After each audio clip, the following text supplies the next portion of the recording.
gone so badly wrong for Ireland in this Six Nations, do text in on 53106. You can tweet us on @offtheball, or you can leave a comment. Joe Schmidt has just been speaking to Virgin Media Sport. We'll hopefully hear from him in his press conference before we go off air at 6 o'clock, talking about the line out being squeezed, not being able to get good quality ball back to the out halves or to the backs, but still says very proud of what he's achieved over the last 6 years in the Six Nations. This is final Six Nations game, 3 titles, 1 Grand Slam, and that he's not going to question his players. Johnny Murphy is in studio. Andy Dunne is on the line as well from the Millennium Stadium in Cardiff. Andy, yeah, it's quietening down a little bit there, I think. Now the celebrations, they're winding down, are they? They're looking ahead to the World Cup already, Wales? Nah, Andy's not there just yet. He's been temporarily silenced. But Johnny Murphy is with me in studio. We'll let yourself and Andy go at it again about why Ireland looked so flat during this tournament. We might talk about some of the individual performances, and well, even individually as a Six Nations as a whole. Who at the end of this Six Nations can Joe Schmidt put his trust in that he wouldn't have been sure he could put his trust in at the start of this Six Nations? Someone like Dave Kilcoyne, Jack Conan. They've been impressive when they've played. I think someone like CJ to come back from the injury and to give the energy that he does. He is one of these guys that just gets up and keeps getting around the corner. I think Jack Carty has done really well when he came on, kind of out of the blue. Probably not someone that he will look to be first choice, but someone who you would have said at the start of the season wouldn't have been in contention for that third 10 World Cup spot. Has possibly put himself in the reckoning there. There's, I suppose that's probably it really. Keith Earls, obviously consistently he keeps doing what he's doing. Surprisingly, Jacob Socktel's had a quite a quiet, I suppose, a levelling off, maybe. Levelling off, yeah. And I think there are probably going to be question marks over Shawn O'Brien, unfortunately. Well, let's talk about Shawn O'Brien then, because he was one of the victims of the poor performance in the win against Italy, dropped for the game against France. Another injury for Van der Fleer means O'Brien gets another opportunity to stake a claim. He was the first man off today, 10 minutes into the second half. It seemed, from even what Joe Schmidt was saying, Josh Navidi was dominating the breakdown, that the Welsh very much on top there. And I think that's a collective. That's not just Shawn's. That's not just Shawn's issue. But when you take someone off, that's probably the person that comes back in who's been changed is probably first on the firing line there. I think Shawn just needs a long string of games. Get back to Leinster, put his head down and come forward. He's certainly going to be in recognition. I don't think there's going to be some. The problem there is get a long string of games. Yeah, but he's fit enough now, and he has a level of fitness that you would hope that he can put that together and go for it. There'll be no one that'll be more eager than him, given what's ahead of him, heading to London Irish next year. In reality, this is probably song with Ireland if rules are adhered to going forward.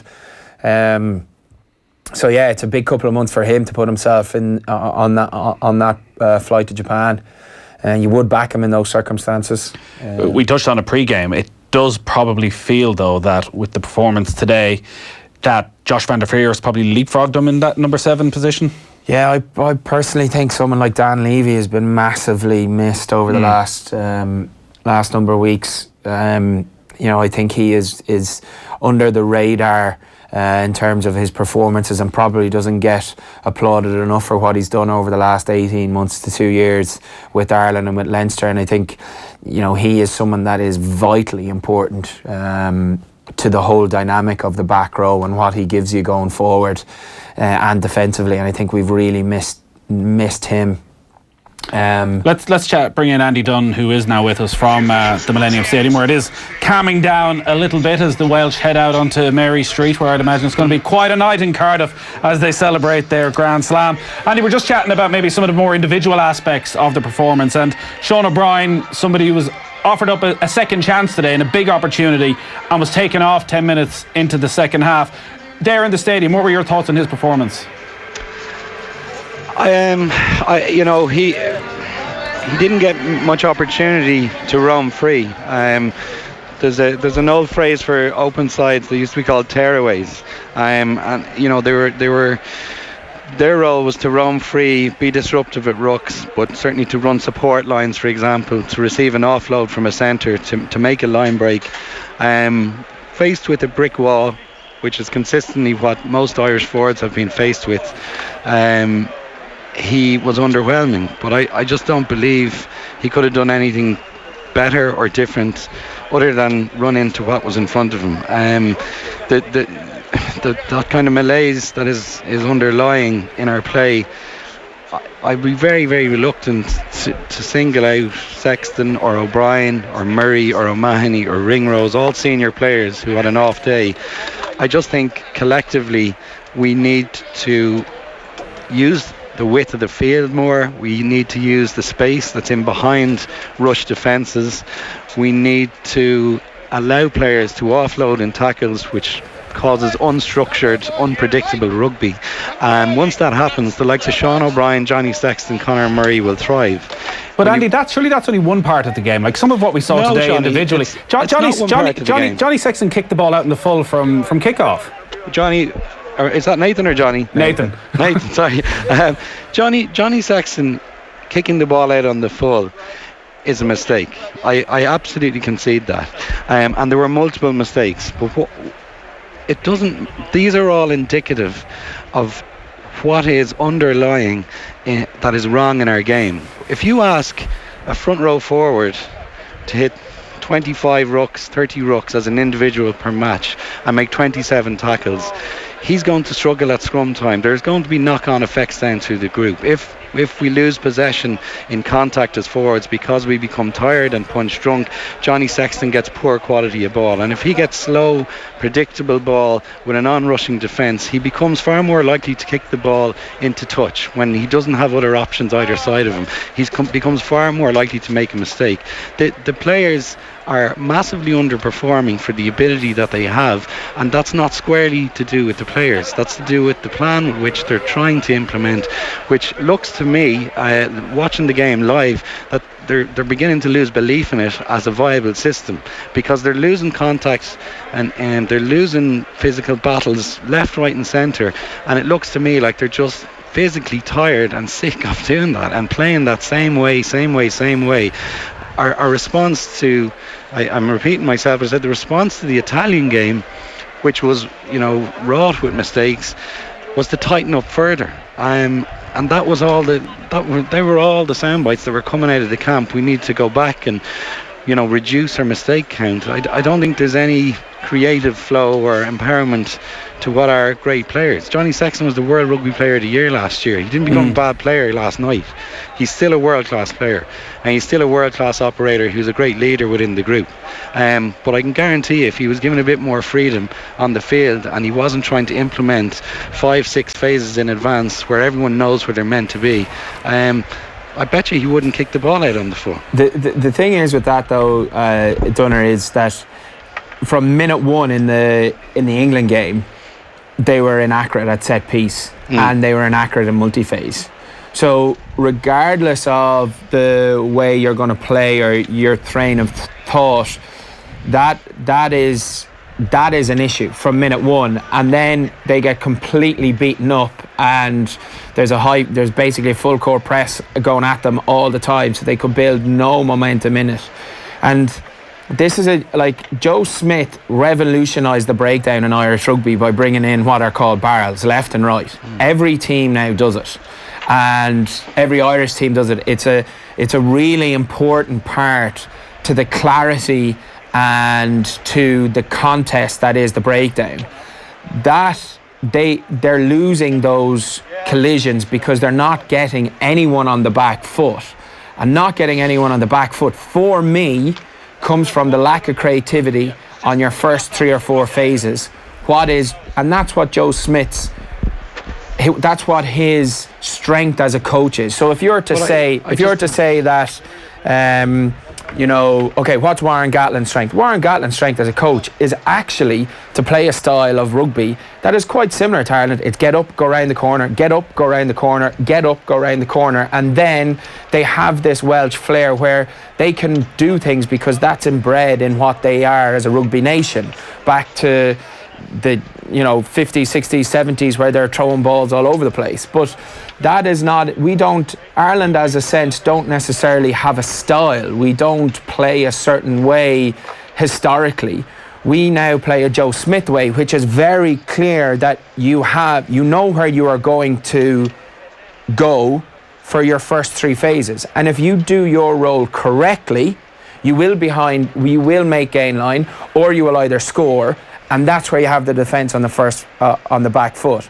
But their inaccuracies at first phase mean they got no go forward ball at all, and then that just seeps through their whole performance. But in a way, are you both saying something similar then? No, in a slightly... I'm saying fundamentally different. I'm the opposite end of the spectrum. I want to be absolutely clear about it. I think we need to stop celebrating Joe Schmidt's but hold on. I haven't celebrated anything about Joe Schmidt. He's a master at the breakdown. And what we're talking about is... He has. That's a fact. He has revolutionised the breakdown. But that's what I'm saying. Are you actually saying something... The issue. Well, we have too many breakdowns. We need to stop celebrating the fact that we're great at the breakdown. The breakdown means our play is broken down. And our play breaks down more than everyone else. We have 130 rucks per match. If we keep breaking down, it's not great that we can restart our play and set up another breakdown. So he's a master at making sure we hold on to possession. I'm also going to be clear here. I am not saying that Joe Schmidt that what he's doing is I am giving him credit for what he has done, and that is revolutionise the breakdown in Irish rugby, because he has made that difference. And the way that all Irish teams compete and ruck has completely changed since he arrived in 2010. Outside what I'm saying about Joe, his strength, I'm not saying it's good or bad or his style, his strength is those first 3 to 5 phases where everyone knows exactly what they do and how accurate they are. We haven't done that this year in the Six Nations. Last year we beat New Zealand because we held ball for very long periods of time. We were on the edge physically, but we also pulled out a moment of magic that came from the training ground. We haven't seen any of that in the Six Nations. We saw it once in Scotland. It hasn't been allowed. Well, we did. We saw it in Scotland. So they're practicing it, but they're inaccurate. The players are being inaccurate off launches that's not allowing them to do those phases. Well, I don't know. If you get punched in the face 100 times, see how accurate you are. I mean, it comes back and around in circles. It's very, very hard to sustain accuracy when you have to do the same thing again and again and again, and it's really physically demanding. I think that's where we're different, Johnny. I understand your point that Joe has made a massive contribution, and I think he has scope to continue to make a massive contribution. I'm just thinking he needs to take the shackles off his group. He needs to empower them a little more. He needs to concede control of every facet of our play because it's not working, and ask the great people who work with him and who work under him to come up with some solutions themselves on the field, because they're more than capable of it. He does not need to dictate every single facet of play in order for us to be successful. Where I'm suggesting that maybe there's similarities to what you're saying. I completely agree. That, Andy, you're saying that 12 months ago we were this big physical team that ground teams down, that had these 140 rucks, that basically the opposition were tired and we were able to take advantage. And but creativity can happen when you've got momentum and physical. But now teams at this level, and certainly it'll be the case during knockout games in a World Cup, are always going to match you physically. Yeah. So they've caught up there. And what you're saying is Joe Schmidt revolutionised the breakdown, but now every team does it. So they've caught up at that stage. Yeah. That we haven't been able to evolve our game over the last year. That we're the exact same as we were 12 months ago. A big thing for me is that we don't play a lot off 10. We generally don't. Why? And I don't know. It's a system thing. And when we do try and play off 10, when Jack Carty came on, we tried to play off 10 by a ball going out the back and then another ball going out the back in green zone, which is actually only 2 passes. And if there's so much space out to width, 2 passes, anyone knows you actually beat them in a race to the corner, because you only have to be quicker than someone over 5 meters. But we couldn't do that today. And that's 2 passes. But I'm not sure that that's practiced. I don't know. I haven't been to sessions, but like we were actually during the autumn, we played off 10, and what we did do when we played off 10 was actually we hit second man and we pulled out the back of that, which not very many teams do, but we were accurate in that, and that gives you're attacking more to space then, and you can then attack both sides of the ball. At the moment, we're not able to attack both sides of the ball because we're around the corner. In a pod of 3, we're around the corner. And especially in green zone, we're very much based on a killer ethos, which is hold the ball for 3 minutes or 4 minutes and we'll beat them up. Get around the corner. We're not even trying to race green zone. Is that middle section? Sorry, green zone is the try line to 22. Okay. We're not even trying to race teams to a corner anymore.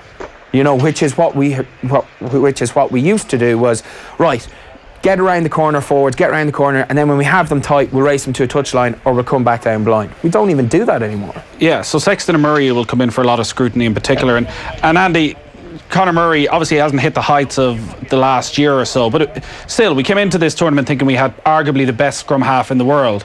Has he become also one of the most predictable scrum halves in the world? I think as a byproduct of our plan being the most predictable plan in the world, he's become predictable. And I think the box kick was overused. I think opposition back rows were primed to disrupt, and the ruck to disrupt him, to dive low at his feet. They put players in the backfield to foil the kick. And I think there was a huge amount of pressure put on him to continue with a tactic that wasn't working, and in a bid to say our execution is poor as opposed to the tactic isn't working, let's try a different one.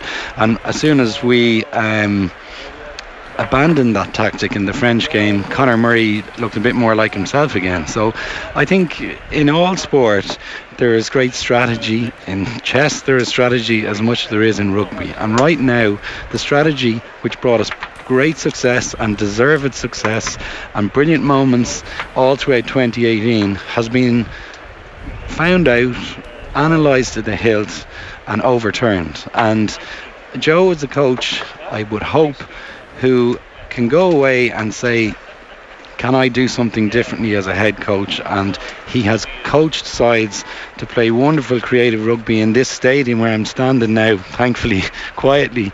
Down in that field, we'll all remember that Leinster comeback. They didn't come back against Northampton by playing overly controlled, predictable, multi-phase rugby. They did it by playing creative rugby, and he has it within his toolbox to empower players. But for whatever reason, perhaps it's the pressure from the IRFU, where they always put pressure on the Irish coach to win the next game. The Six Nations is the most important part of the year.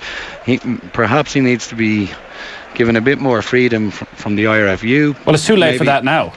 It's never too late. I mean, if you look at these players and the quality with which they have, and the multiple coaches they've played under, and different styles and different teams they've played with, they're versatile enough to make subtle changes in our game. And if you looked from a height down on the field today, at times there's an old rugby phrase that unfortunately we have to kind of drag up. You could have thrown a blanket over most of the Irish team, how narrow we were. You've got a 70 metre wide field. If you fill that field, you've 6 metres on average. If you allow for 4 in a ruck, you've on average about 6 metres between each man, and the opposition defence either marks that man for man, at which point that means there's space between the defenders, or they mark narrow, and if our passing's good enough we go around, or we chip over, or we kick the corner, or we add in variation into our game. But as long as we remain narrow, and as long as Johnny said, we continue to play off 9 and have forwards that run around the corner, and as long as every team who's now analysing us knows that's what we're bringing to the table, we're going to have 25-0, 25-7 horror shows. It's not a massive change for guys of the competence level we have in our group. We are not a bad squad of players. We're close to sensational at times, but not playing this way. And that's where I think there needs to be just a key change, whether Joe sits down with Andy Farrell, Richie Murphy, 4 or 5 of the senior guys, and says, do I need to loosen the shackles a bit here? Do I need to concede some control on multi-phase rugby and let you guys go out on the field and not know precisely what you're trying to do. That's a difficult thing to do in management at any level, but it's about trusting players to be creative and make choices on the field. And if we're in any doubt that doesn't work, we ought to look at the best team in the world who do it every single week, because it's not like saying that doesn't work. The All Blacks do not have a pre-planned 5 to 10 phase game plan, and they're the best team in the world. So if we're looking for comparisons, there it is. Yeah, but they have a very clear way and a clear structure of how they play. You know, like I've said it on here before. I was with you actually. Like, one of Aaron Major's biggest things that he learned from the All Blacks, I would have spent a lot of time with him when I played with him Leicester, was that clarity creates freedom. So you know what you're supposed to be doing, then you have the freedom to play, and that is backed from the top of the pyramid the whole way down. So as long as you can justify what you're doing and why you're doing it, of course, then it's okay, that's fine, I understand you did that. But it's when it's that decision making process that you need to be able to make those decisions, and first of all see it, and then make those correct decisions. So it is a fine balance, because you don't want to create a sense of, you don't want a sense of anarchy either, because that can create chaos. So there is that fine balance between. But there's no way on Joe Schmidt's side there's ever going to be anarchy on the pitch. No. But there is also an openness to and a willingness to change, which I'm sure there is there, and I'm sure they have. I think the biggest telling thing about this whole Six Nations is how they're going to perform when they go back to their provinces. So when you see Johnny Sexton run out in the quarter-final in the Aviva in a couple of weeks' time, how he performs, that's going to be a real telling thing. How Murray plays in Edinburgh, that these key guys, how Shawn O'Brien plays, Rob Kearney, when they go back to their provinces, and they play. Bundyaki's had a very, very, he hasn't played well, and he's a cornerstone of go forward for the team. Has Bundyaki not played well, or has he just done what Joe Schmidt asked him to do? But you see, that's the $1 million question. We're never going to be able to answer that fully, because we're not privy to the conversations. We're not privy to those Monday morning meetings. You're not going to be able to know. The likelihood is he's doing what is asked of him, and he's probably not. It's very interesting. You hear what in Jack Carty, after he did an interview and he essentially, he criticised Pat Lam and his system in his 2-4-2, that it was all very much play, and we attack from everywhere. But then he complimented Andy Friend, because he said Andy Friend has given me the licence to kick to the space that I see, and we're playing a bit more structured. So there is someone that has flourished in a more of a structured way than when Pat Lam was there. So, it is, different horses for different courses at times, but there does need to be a shift. I would agree with Dunne in the sense that there needs to be a shift in how we play, and for me, how we play those first three phases. We need to be more creative there, and then outside of that, I would like the team to play a more off 10. That's a personal point of view. I would like to see that. It gives you more options, and especially against a blitz defence, when teams are coming hard like they are against Ireland. If it's only one extra pass, you play it into the middle of the field, you play off 10, and you get go forward. It's very hard to bring continue line speed off 10. Like I've played 2-4-2, because if you get go forward off 10, they've come up so far, so you're giving them an opportunity to come up a bit further. You get go forward there, they have to retreat back to then go forward again. Okay. So if you get quick ball off 10, it's very hard to have repeated line speed. Joe Schmidt's currently in his press conference. We might hopefully get you some of that before the end of the show. He's been saying that maybe it was a mistake to not have the roof closed at the Millennium Stadium. Said that some of the players had a bug during the week, that a 6-day turnaround in the Six Nations isn't an ideal scenario, and that he felt actually the England performance was much more disappointing than the performance today. The one thing I will say about the England performance, and I was speaking about this off air, Nathan, is that I've been a part of a team when we lost to Ulster in the 2012 in Thomond Park in the quarter-final, where we had a home semi-final if we'd won, and we got beaten really badly that day. After that, it was like, I can't wait for the season to be over. And it was very much it knocked us back so much from a confidence perspective that we struggled to get any kind of form for the last 2 months of the season. And I think we were probably second or third around that time of the quarter-final.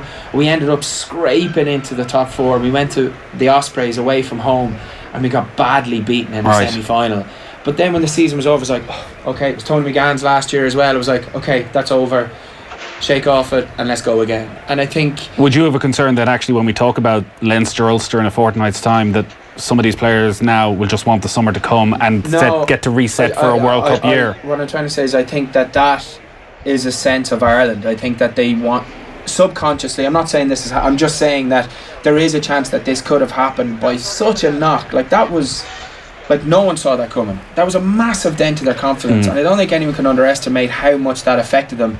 That subconsciously you're like, okay, I'm trying really hard, I'm going to make a difference today.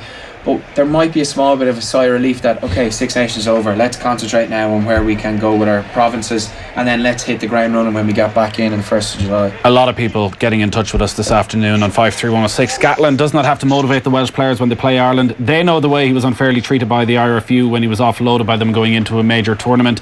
Let Schmidt go now, as things can only get worse. He's been found out. We've no plan B. Schmidt has made our players soft. Stick to the plan at all costs. Keep penalty count down at all costs.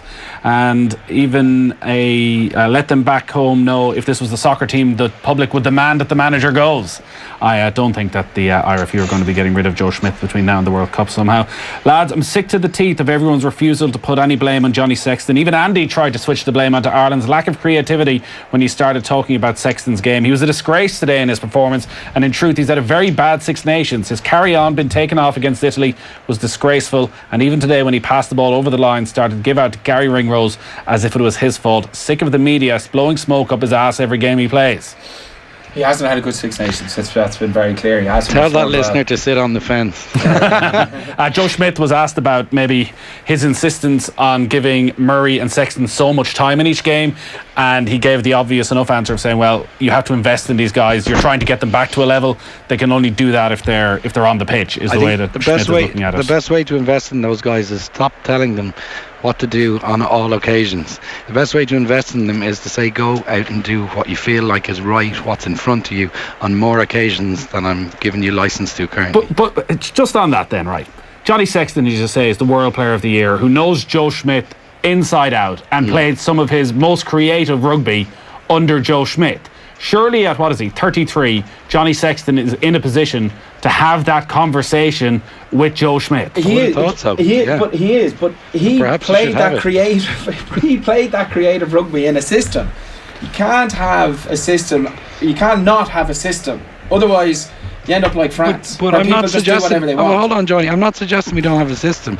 I'm not suggesting players are all go out and throw paint all over a canvas. It's not the Harlem Globetrotters. I'm just saying that we need to roll down the dial on the control levels for multiple phases of play on the field, pre-plan multiple phases of play. We've got a brilliant example in professional sport right in front of our eyes from this season, watching Manchester United, much as it hurts me to say this, go from an apparently appalling team overnight to a brilliant creative team, with the crowds turning back to Old Trafford and saying, we've got our United back, we're playing like we did under Fergie, because the coach who's come in has not been restrictive and has empowered guys, and overnight they've changed. They didn't change any personnel. He's just tapped into the brilliance that he has working with them, as opposed to try and control every facet of their play, which Mourinho is doing. And I think if Schmidt does that, we will see an entirely different process, an entirely different form of play. And I'm not saying throw out the rules and abandon structure. I'm saying just dial it back a bit, and that there's absolute value in structure and planning and strategy. I get that, but we've gone fundamentally too far in the other direction, and I think we just need to empower guys a bit more. There are multiple world-class players in our squad. I'm not afraid to criticise Sexton.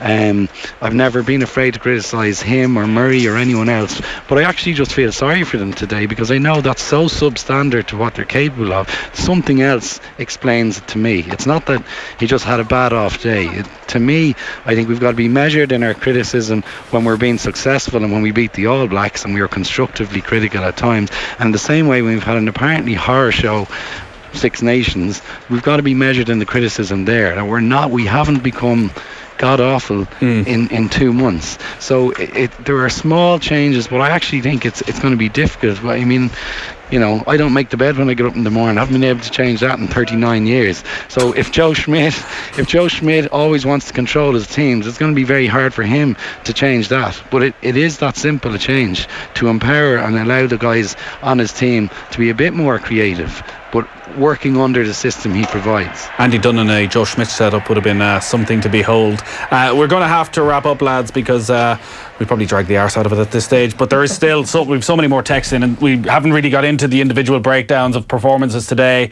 or the Six Nations as a whole. As you said, Andy, we're going to talk to you lots over the coming months. Part of the problem with this is it's going to be the longest, most drawn out post-mortem, and really we're not going to know till even a World Cup quarter-final. Yeah, unfortunately. I'm tired of talking about it already, and it's only 6 o'clock, so it's going to be a long couple of months. Is that actually the one real hope here for Joe Schmidt, that Scotland have just scored a breakaway try, but they're 31-5 down after 35 minutes against England, that between the 4 warm-up games and a relatively, I'm not going to say simple pool, but a pool that Ireland should be winning, you could go on a run between now and a World Cup quarter-final where you've built back up all that momentum? Oh yeah, I mean, I think it's entirely feasible that, given he's to be applauded for the strength and depth and personality he's developed since the last World Cup. He's to be applauded for beating the All Blacks twice, winning a Grand Slam, winning a tour in Australia for the first time in 30 years. He's without doubt one of our greatest ever coaches, and he's certainly got within his command, he can change how we are currently playing, and I think he can do it by being a little more flexible. And if that's a personality thing, or whether that's a control thing, or whether that's just allowing other people have more input at times, it's entirely achievable to get out of this slump with the playing group and the coaching staff that we have. But we won't change it by going back to try and do the same thing again with greater degrees of execution. All right. Johnny, thank you for joining us in studio today. We'll talk to you over the next few weeks. Andy, just when you think things can't get any worse, I've booked you into the Ibis in Newport tonight. So enjoy that. Beautiful Newport. Thanks for that, Nathan. You really made my night. Andy, Can I great just stuff. Go straight to the airport. Yeah, sleep on the floor. We'll talk to you soon. Take a quick break. Cheers. Off the ball on News Talk. Tech Talk.